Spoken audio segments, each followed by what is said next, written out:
He says we're live. Welcome back to Syracuse Club Baseball versus Penn State Game 2.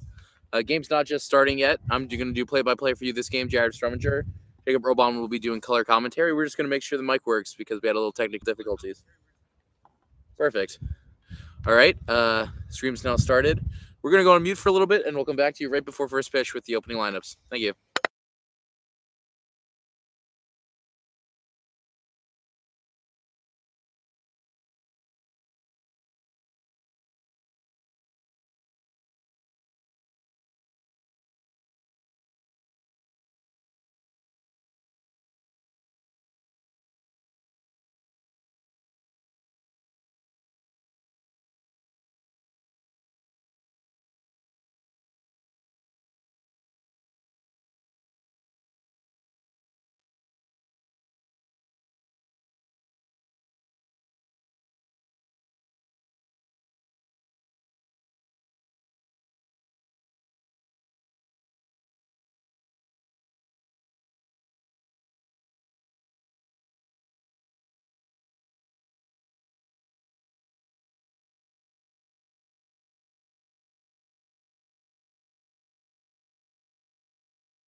Welcome back to Game 2 of the doubleheader between Syracuse Club Baseball and Penn State's Baseball Club. I'm your play-by-play commentator here with Jacob Robaum. Excited to be back for Game 2, a dominant 4-1 win for Syracuse. Justin Zamkoff led the way, complete game for the Orange, going 7 innings, allowing just 1 run, and that was an unearned run. It came on an error. I believe MVP of the game was Finley Thompson, a freshman who was playing right field. He had a huge 2-out, 2 RBI double in the 4th inning. Fourth inning. And it's good to see Finley Thompson is now batting second in today's lineup. But before we go over Cue's lineup, we're going to start with the Penn State lineup. Batting first, number 37, the center fielder, Wesley Ma. One sec, we don't have. Do you have their first names? Oh, my apologies. Batting second is number 4, the freshman Owen Shaw, playing third base again. Very similar lineup. Batting third, DHing, number 45, Chase Blanchard. Batting fourth, number 27, and playing first base, we have Jake Kapik. Batting fifth, number 40, the catcher, Ian Zahorchak. Batting sixth, number 3, the shortstop, Joey Bedelian. Batting seventh, number 17, the left fielder, Owen Kirby. Batting eighth, number 50, and playing second base, Michael McGonigal. Batting ninth, number 36, CJ Gesk, playing right field. And pitching, number 30, Will LaPointe. Sorry for that. The lineup's a little bit all over the place, but we're getting ready here for Game 2. Both teams are currently in a huddle, maybe with some words of motivation before the game starts. And on the mound for Syracuse, we have number 21, junior Dan Goodstad. Dan Goodstad is a good friend of ours, and he told us before the game, expect big things from him today. He's looking good in warm-ups. He was pitching in front of us. Dan Goodstad has a 5-pitch mix, 4-seam fastball, 2-seam fastball. He throws in a slider, a curveball, and he has a circle change that he throws in every once in a while. Dan, last time out against Ithaca, pitched Game 2 of that 3-game set. He was dominant, going 5 innings, striking out 10. And walking 4. Walking 4. He mentioned to us he needs to keep the walks down. He said going into that last inning, that 5th inning that he pitched, he had just 1 walk and he walked 3 before striking out the next 3 batters. But for Goodstad, certainly a lot to be excited about with him on the mound, and certainly a candidate that can go deep into this game and dominate these Penn State hitters, just as we saw with Justin Zamkoff in the first game. Syracuse is currently taking the field as defensive alignments. We have freshman Oliver Green playing first base. We have Oliver Green playing first base. We have freshman Robbie Frigola playing second base. Shortstop Adam Neufeld. Third base we have Charlie Goodstad, the younger brother of Dan Goodstad. And outfield left to right is Keenan Sawada. My apologies. Keenan Sawada, Alex Gordner, and in right field we have the star of the first game, freshman Finley Thompson. This is a big game here. If Syracuse knocks off Penn State today, this is their only meetings, this three-game set, 2 today, 1 tomorrow, this whole season. And when it comes down to it in the end, the team that wins this division, New England West, will advance to the regional tournament. There's no division playoffs, just first place in the standings, sort of English Premier League style, if you will, with the first place team winning the league. This time, first place team wins the division and advances to the regional tournament. So a win today for Syracuse would secure a season series win over the Nittany Lions, which would put them in a good spot if it came down to a tiebreak later in the season. Syracuse Club Baseball is now 4-0, looking to sweep the doubleheader. They have a game tomorrow at around 11 a.m. Pretty sure we'll be doing that game also, not fully sure yet, but we have a comment here from Jack Levine, I believe. That is our friend Jack Levine, not first baseman in the first game. Jack Levine asking, is Daniel Goodstad a DH? He's not DHing today. Justin Zamkoff will DH this game. As the first pitch, it's a little high for a ball. Goodstad has a pretty short motion, not anything too long. Likes to keep it clean. There's a step and go, as there's a strike at the bottom of the zone for a 1-1 count. So Jacob, what can we see from Dan today in terms of his where he's going to locate his pitches? That there's a ball that's up in the middle of the infield and caught by the freshman Oliver Green. First out. Goodstad, we mentioned the strikeouts. That's his game. Big strikeout pitcher, throws hard, can go off speed if he needs, but really throws the ball hard, strikes out a lot of guys. If he has that going for him, it could be a long day for these Penn State hitters. And a little bit of a change we have from this game as last game. We now have a home plate umpire. We have 2 umpires in this game, as the first pitch is a slider a little bit outside.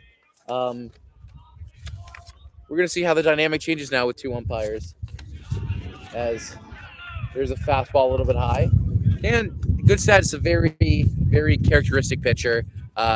He likes to be. He celebrates a lot, especially after a big strikeout. But he wears his heart on his sleeve.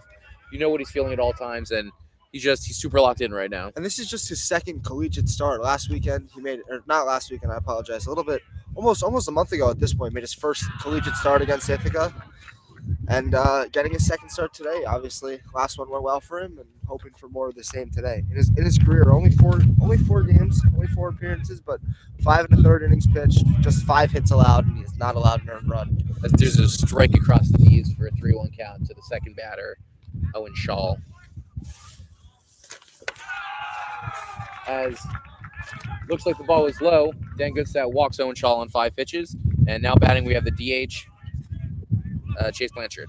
And Goodstad talked to us about it before the game. He talked about limiting the walks, and there's one early, just the second batter of the game. So he's already got to deal with someone aboard, and we'll see if Shaw decides to try to swipe second. There he goes. He takes off. The throw to second is just a bit late. Owen Shaw steals second base. I believe it was a strike, and then we have an 0-1 count now to the DH, Chase Blanchard. The thing with Dan is that he told me that he's not used to starting. He used to start in high school, Horace Greeley in Chappaqua, New York, but since coming to the club baseball team, he's been more of a reliever for them. So how can you as he drills the DH right in the ribs, it looks like. Not a good start, but nearly similar start to the start that Justin Zamkov had last game. He was able to get out of the first inning with no runs allowed. You know, interesting that Dan hit the batter there. I think he talks to me a lot. I always ask him when I see him, do you hit batters? Like he throws hard. He said he throws mid-80s, high 80s back in high school. And he said I never hit anyone. I say, if I didn't have bat against you, 10 at bats, am I getting a hit? I said I would be way too scared to step in there and get hit. He said I don't hit anyone, but right there, third batter of the game, and already hit somebody. Goodstad comes set and throws the pitch a little high. We have a 3-0 count. Goodstad gets on the mound, looks into the catcher, comes set. Here's the pitch. Ball up. I believe it was a 2-0 count, and now it's a 3-0 count. Goodstad's looked a little wild so far after retiring the first batter. He needs to really settle in. Maybe a mound visit would help right here. He's definitely missing up and inside. I think we've seen early here. Here we go. There's a pop-up on the infield. Charlie Goodstad catches. And the younger brother of Dan Goodstad, Charlie Goodstad, makes the play right there. There's 2 outs, runners on first and second, and now batting we have the catcher, Ian. This is a Horshack. That's a big out for Goodstad there. Obviously, that runner in scoring position, just 1 out, but now allows him to settle down. Now he feels like he can probably pitch freely. He knows if he can strike this guy out, he's out of the inning, and we'll see what he does here. But there's a strike on the down and outside corner. It looks to be a slider. Dan was telling us before the game that even though he does throw two fastballs, he prefers the 4-seam, but he always likes to mix in the 2-seam every once in a while just to keep the hitters guessing. There's a 1-1 count. Goodstad comes set, and here's the pitch. He pops it up, and foul, out of play. Goodstad's pretty good at limiting runners. He has a nice quick windup out of the stretch. Really gives his catcher an opportunity to throw out runners. But Goodstad doesn't want that. Goodstad wants to strike him out right here and now. Trying to get out of a somewhat tough first inning and let his boys go back. I'm really hoping we can get maybe a foul ball up this way as the runner steals third base there. Catcher's indifference probably would be called. I don't think you can call catcher's indifference on the in a tie game. I feel like it's only if you're up or down by enough runs. I don't know. Strike 3, and Dan Goodstad gets out of the inning. He walks 2, he hits 1. But you know what? He fought his way out of it, and they got out of the inning. We have bottom of the first coming up for the Syracuse Club baseball team after this break.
Welcome back to the Syracuse Club Baseball Network. I'm your host, Jared Strominger, with Jacob Robaum. As we head to the bottom of the first inning, pitcher Will LaPointe is on the mound, number 30. As the top of the Syracuse order is up, we have Alex Cordner at batting first, Finley Thompson batting second, and Adam Neufeld batting third. In the first game, Alex Cordner went 1 for 4 with an RBI. He did strike out once, but he had a big hit there. I think that was the first run of the game. It was the first run of the game. A big RBI for Alex Cordner, who's off to an excellent start to the season. Now 9 RBIs through just 4 games, and hopefully he can keep that going here in game number 5 on the young season. But the exciting player to watch for the top of this lineup is Finley Thompson. He was batting 8th in the last game, but after a great start in the first game, finishing with that huge RBI double with 2 outs that we were talking about, he's getting the promotion to second in the order today for the second game. Let's see what the freshman brings to the table here up in the batting order. Big spot for him, and we'll see if they can get after this pitcher Will LaPointe early.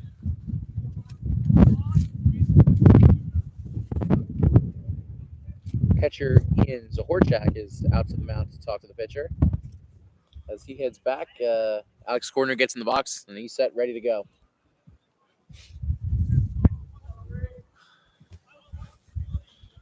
Cordner takes the rubber, or LaPointe takes the rubber. Looks in, comes set, glove at the numbers.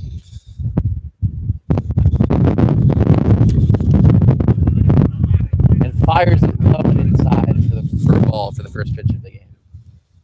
First pitch of the half inning, I should say.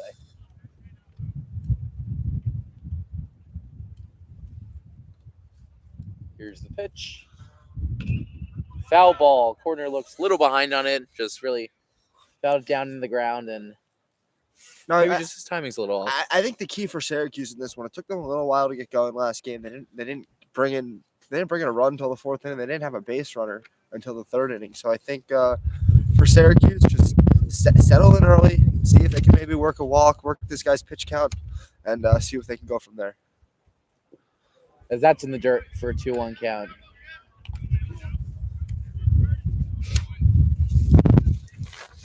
Cordner with a good mix of power and speed. It's always a threat on the base paths. If he can get on, we can expect to see some run creation, either in the form of stealing a base or just taking extra base on a routine play. It's always exciting to watch. As LaPointe comes set, glove at the numbers. Here's the pitch. Ground ball right up the middle of the second baseman, down to a knee, and throws him out. Second baseman Mike McDougal goes down to a knee and makes the play.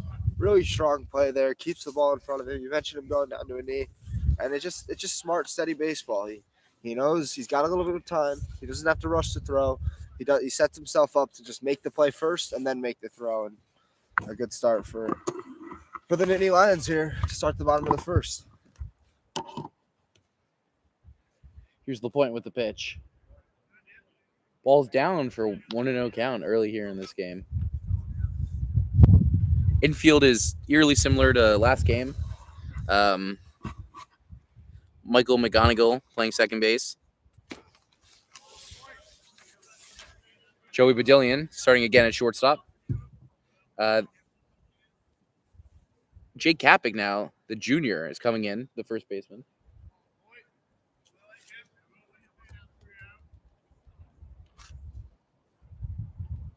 Here's the pitch. Swing and a miss. Just a little behind on it. Really strong fastball there from LaPointe. I mean, there was definitely a little extra juice on that one, and Finley Thompson swings right through it.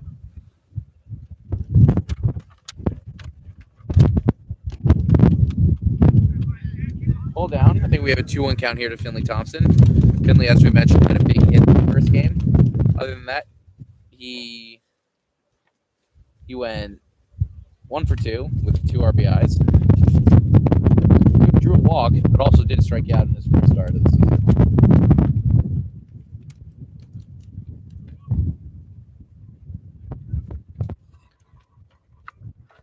And here's the 2-1 from LaPointe.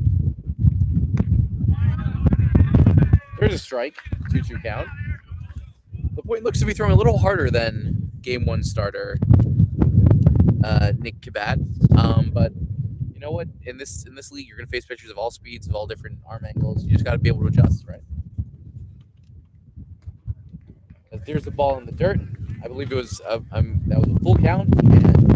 And Finley Thompson is big two RBI hit in the last game. Came with 2 strikes. Ended up getting out.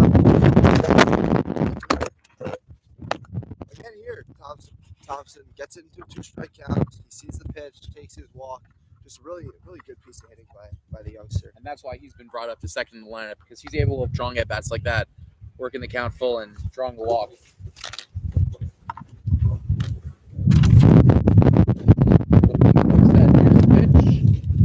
Ball outside. No. Finley Thompson, I don't think we've seen him on first yet, so we have no idea if he's a runner or not. I don't think he has a stolen base yet on this year, but looks somewhat athletic. Looks ready to take a lead. As the point comes set, looks back to first base, and here's the pitch. Ball outside. Looks like a much smaller zone here from this new home plate on fire. Yeah, I think I see a couple different behind the plate this time. It's a bit of a different view, and to me, probably a little bit easier. I know we had a little discussion about this in the first game, but I think as there's a strike by the pitcher, Will LaPointe. 2-1 count now to shortstop Adam Newfield.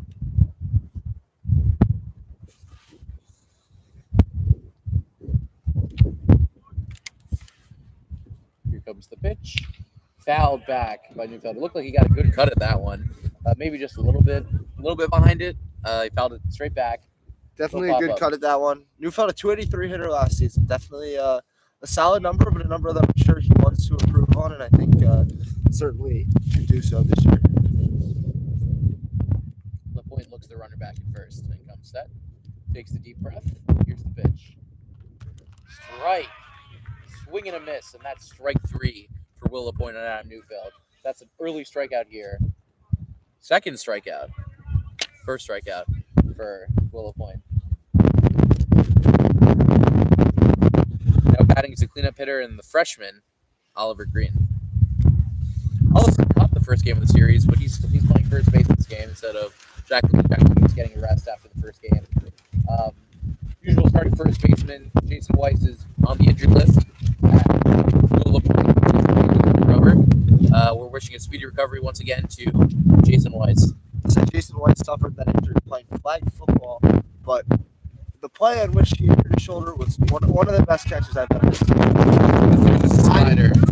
Catch that he made a fantastic dive on, and unfortunately for him, his shoulder got caught up in the midst of that catch. But overall, it's a great play, and I mean, it sucks that he's not out here, but that catch, it might have been worth it. Apologies if you can hear any of this wind. It's we're not high enough. We're not high enough yet to get a press box. We're just out here in the middle of the Syracuse weather and during the conditions for you guys. But if at any point you can't hear us or something, please leave a comment down below. We'll try and solve as many technical difficulties as fast as we can. Wind's blowing out to right field. LaPointe comes set, and here's the pitch. Ball outside.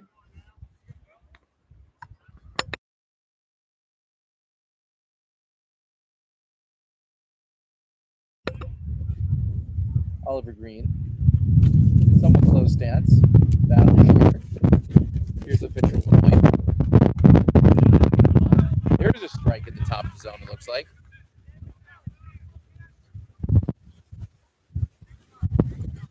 Finley Thompson looking at first. Today,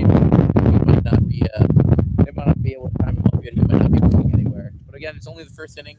And as you mentioned, Syracuse did not get a base runner until the third inning last game. So getting the first inning here is not that bad. Pitch to the point, disengages with the rubber once again. The wind's really blowing in towards home plate from the infield. And past the pitch.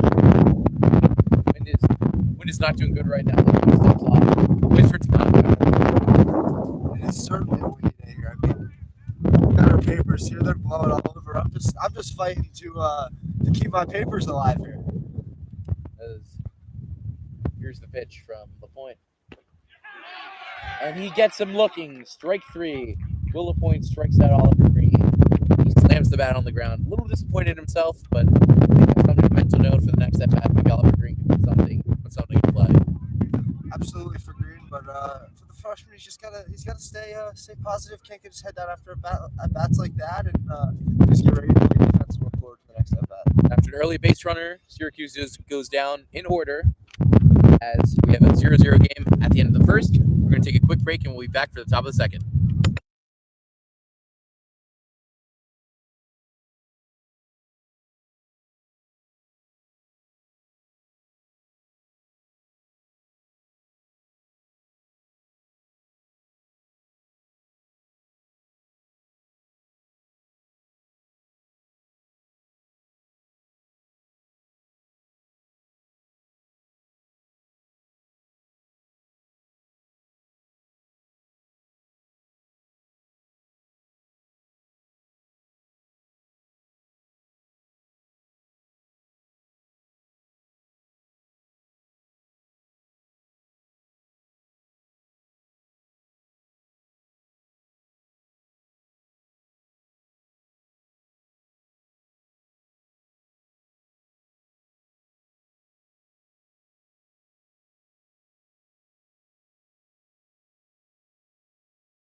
Welcome back to the top of the second here in Syracuse, New York at Penn High School for elementary school. Jared Strominger here with Jacob Robaum. We're coming in a little late as there's a 1-1 count. Ted Goodset got a little bit of trouble in that first inning, but worked himself out of it, and we'll see if he can have a cleaner second inning here and keep that pitch count down. There's a foul ball. The shortstop, Joey Badillion, is up to bat. Joey had a good first game, I believe. Yeah, Joey knocked in a single into right field in the first game, but he stole a base. Ball's on the ground to Robbie Fergola. He throws over to first base. Oliver Green there to scoop it up cleanly, and there's one out. Nice play by Fergola there. Badillion runs well, but he didn't rush himself. He gave himself enough time to make the play and then make the throw, obviously. Had to get it over there quickly, but nice job to make it look nice and easy. Now batting is the left fielder, Owen Kirby. It's a lefty. Got somewhat of a closed stance. Bat moving back and forth.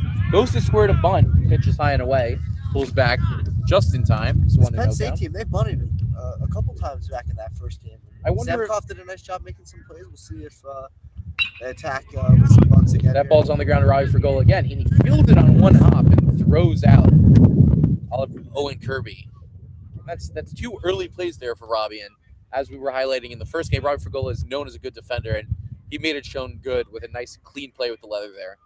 Fergola, sophomore, wasn't on the team last year, on the team this year, and in the lineup both games today.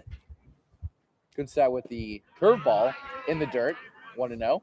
As it appears we have a special guest now, Syracuse club baseball player, Jason Weiss. Jason, welcome to the show. How you doing, fellas? Jason, first we got to ask you, how's that shoulder feeling? Actually just got back from the doctor. We're fearing a torn labrum right now. Had an MRI just now. Yeah, not great, but happy to be here and seeing the team. And looks like we're doing well with the score. Score is 0-0 right now. Right. Nice. Won the Better first than game, 1-0 4-1. Yep. Awesome. Jason, unfortunately, I hate to say it, I have a torn labrum myself, and it does not feel good. Yeah, definitely not ideal. I'm really hoping that that's not the case for you. But we'll see. There's a Definitely not ideal. fastball from Dan Goodstad over the heart of the plate. Goodstad with a 5-pitch walk to number 50, the second baseman. All right, fellas, keep doing you. Michael McGonigal. Jason, thank you for being with us, and we hope you keep recovered. Just call me over. We'll have Jason back on in a few innings. Number 50, Michael McGonigal on first base. Dan Goodstad throws over to first base. Number 50 back in time.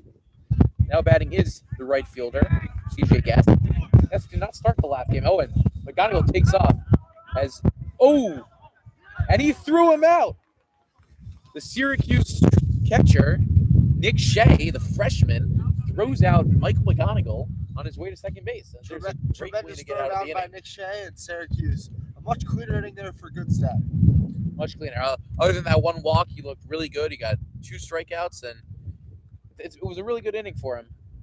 as Syracuse comes up to bat in the bottom of the second. We'll be right back after a few messages.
Welcome back to Syracuse, New York.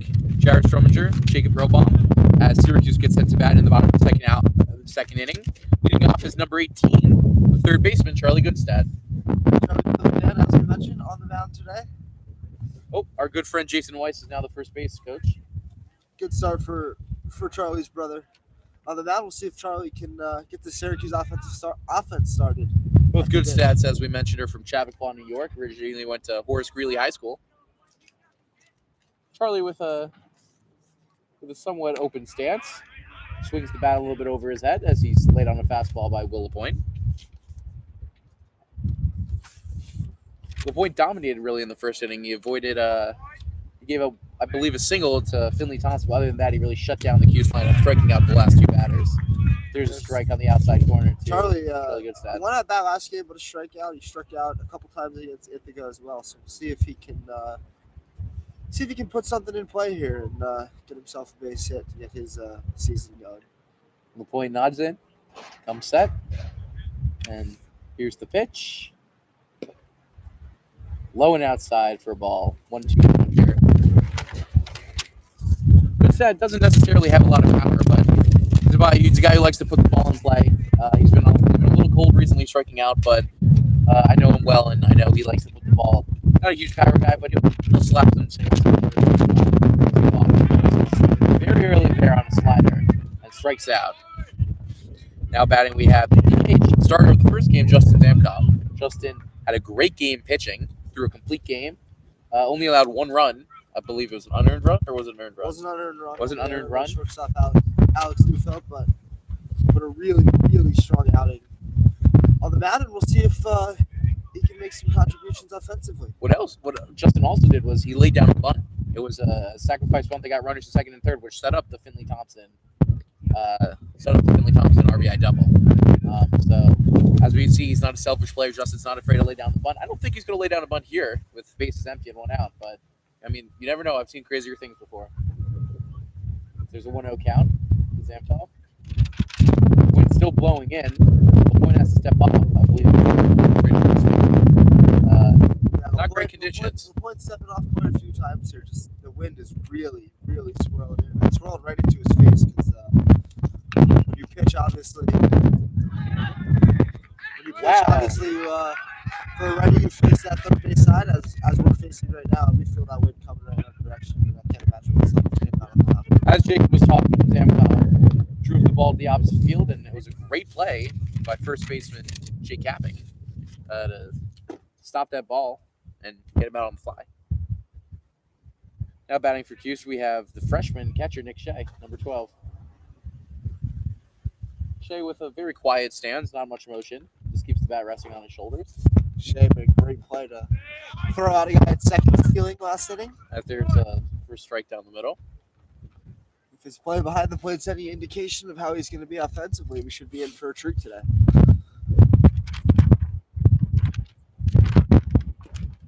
That pitch is in the dirt, a 1-1 count.